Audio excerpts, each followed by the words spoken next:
Hi, this is Ryder Sigety. And this is Mike Sigety. Together, we're Team Sigety.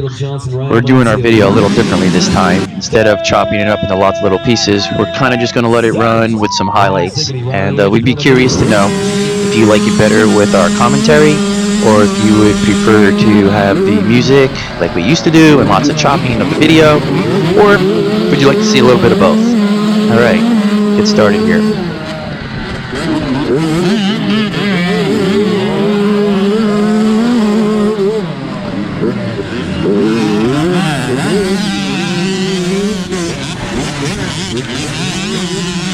Right here in front of me is Mason Sakanikas and Ethan Harwell. I haven't really had much time to meet Ethan Harwell, but Mason Sakanikas is a really great person along with his family, the Sakanikases. And Mason's the kid right in front of you in gray. And as you can see, you've only been racing like 30 seconds, and it's already mayhem. Kids are getting stuck, falling over, can't get through. And you know, when you watch these videos, it's really hard to tell how rough these courses are and how they really can't see what's going under some of that, or silty berms. You know, it's like kind of that same thing when you watch a supercross or a motocross race. Like, you almost look at that going, yeah, I could do that. That looks like fun. But not that this isn't fun, but it's a lot harder than it looks. Coming up in the hill, I got like really concerned, and I actually slowed down a lot because Tin went to the left, and I saw there was a lot of kids stuck on the hill, and I didn't know which way to go, but I ended up going right. I think it worked out okay for you. Another kid made a charge on the left, but I think you held him off.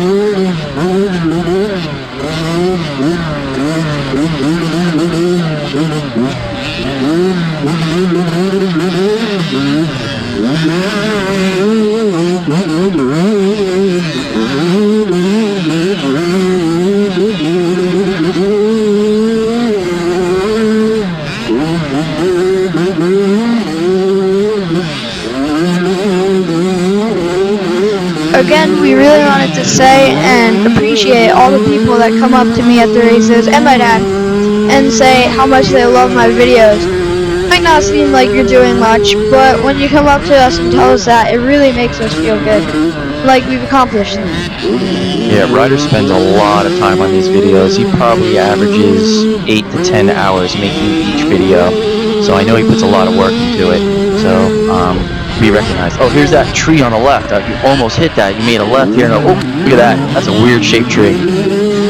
I think somebody was telling us, was it Andrew Matusik, the trainer, that they purposely used to bend trees like that years and years ago to mark the trails, so they would grow like that. And that's funny because it's right there on the corner of the trail. I wonder if that's the reason. Probably. I mean, it would make sense if you lay other trees across it like a hut.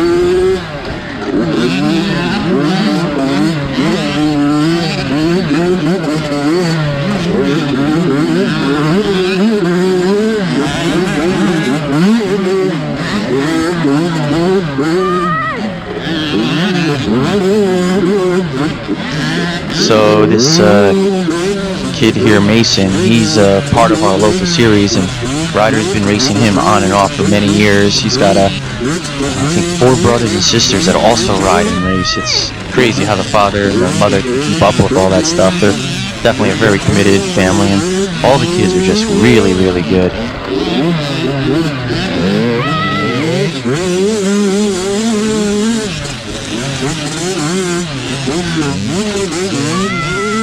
Coming up, Mason falls, and I get around him, but trust me, it's not the end of it. You'll keep seeing him later in the video. Yeah, you guys battle quite a bit. You know, that's part of the reason why I think it really wasn't necessary to chop this video up like we normally do, because there's just a lot of good battles going on right in the beginning. I told you would see more of Mason, and here you go. Right here, I don't know which way to go. I have to stop, and when I go to lift my front tire up, I accidentally hit the back tire in front of me. As I'm trying to get up here, Ethan Harwell passes me, and then Mason. Then I'm back to third.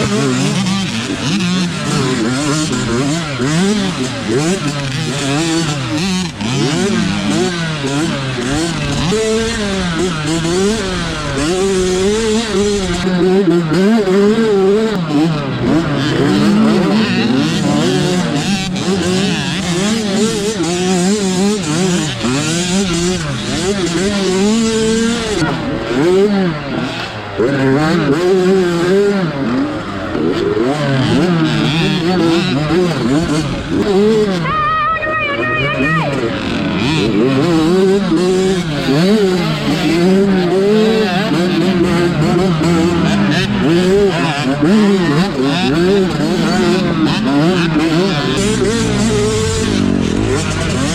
we go back here again as Ethan Harlow is a little stuck up on the hill. Mason passes him. Can't quite get around him, but I think eventually they'll get it.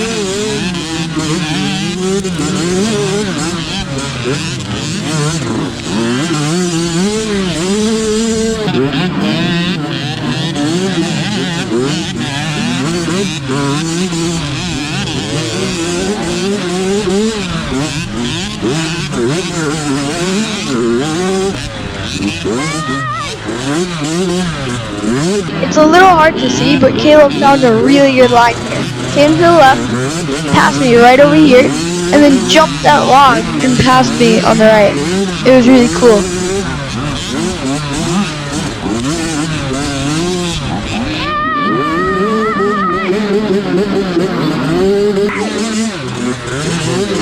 I got a little stuck, and Caleb gapped me along with all my other, Mason and Ethan, and I had trouble catching back up to him. I ended up catching up to Mason and Ethan again, but I couldn't quite catch up to Caleb, and this was my first second place of the season. So far I was undefeated up until today. I was pretty disappointed to lose, but I was happy to lose to Caleb since he's such a nice kid. Yeah, he is a nice kid. His whole family's really nice, and of course I was disappointed to see you lost your undefeated status for the season at the GNCCs and any other race you did this year, but I'm happy to see Caleb win because, you know, it's nice to see other kids happy too. Oh, there's Mason again. Man, none of these kids are going to give it to you easy today, right? This is going to be a battle and a half.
Coming up is where I made the final pass on Mason right there.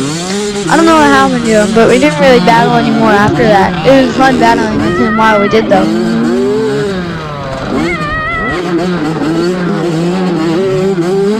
So Ryder, in all his years of racing, has never once taken his goggles off. Not even once. I brag about it all the time. He is so easygoing when it comes to goggles that when he finishes the race, he has mud all over him and he doesn't seem to care. But at this race, he was pointing to his goggles. I figured, all right, we'll just change him at the gas. But he couldn't even wait. He said it was so filled with dust inside his goggles, it was like looking through a camera lens that was completely out of focus. And for him to say that, I was really, really surprised. Because like I said, he's easygoing. As a matter of fact, I'd taken pictures of the mud and be like, how the hell do you look through this? Kudos to this little kid on the YZ65. Love to see that.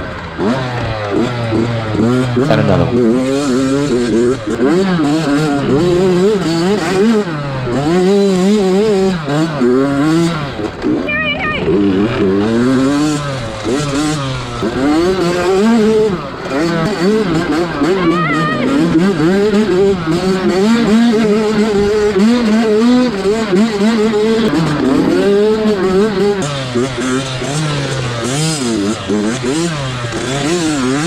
If you hear Ryder yelling a lot, it's not that he's trying to scare or upset anyone, but we've had some instances where kids don't know he's coming or they can't hear him.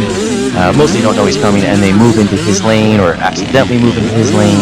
So he always tries to let people know he's coming, so there's no accidents. Or sometimes people are stuck and they're trying to get out, and just as they get going, which you can't really see, but they start moving their wheel, and he's coming through and he gets T-boned. So I tell him it's always good to let people know you're coming. And I try not to be rude about it. And if I am rude about it, just tell me, and I'll be less rude about it. Yeah, you could say thank you a little more, but I know it's tough when you're racing to know what to do. I know somewhere coming up, some kids apologizes for not moving fast enough, and you actually tell them it's okay. Yeah, like, I don't know if he hit a little rock and came towards me, and while we're riding down this straightaway, pretty fast, he goes, sorry, and if you listen really carefully, I go, thank you, I'm sorry, I go, it's alright.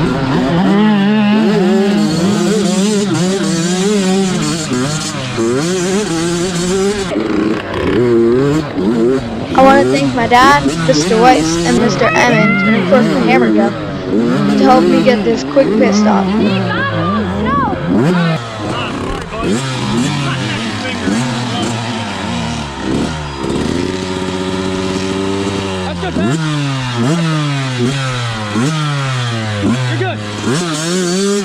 So coming up, there's a kid here, number 212, with a white shirt and pink jersey.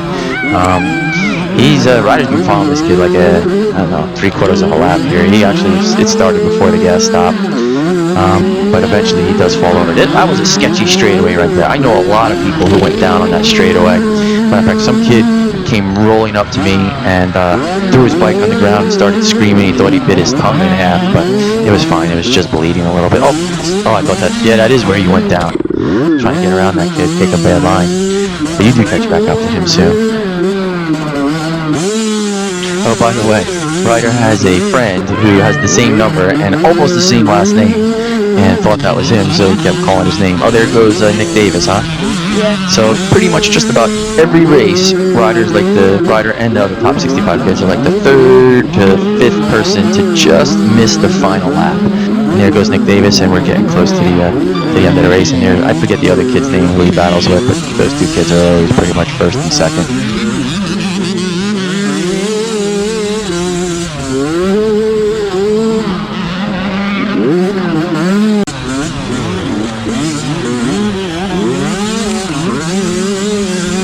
So here a bunch of his fans cheer him on, and he really gets on the gas, and shortly after that he ends up hitting the dirt. That's the end of that.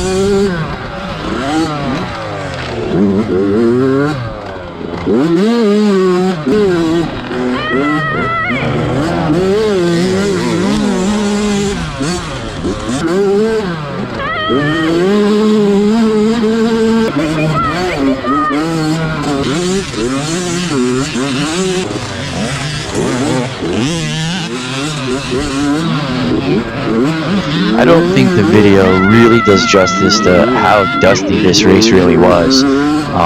Just to give you an idea how dusty it was, we watched a little bit of the main event, and Josh Strang had to do a 1.5 minute pit stop to clean his air boot and change his air filter.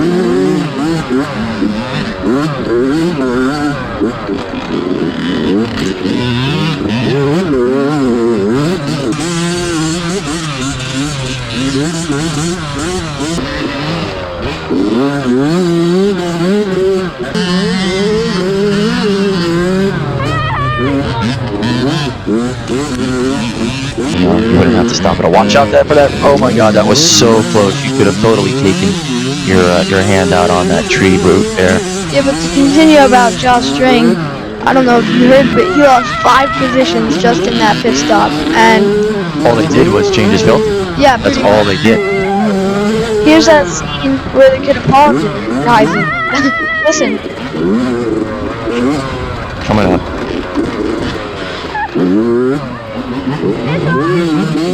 Did you hear it? It was really nice of him to apologize for coming close to me. He didn't have to do that. It was kind of funny though to watch and to listen. What a nice young man.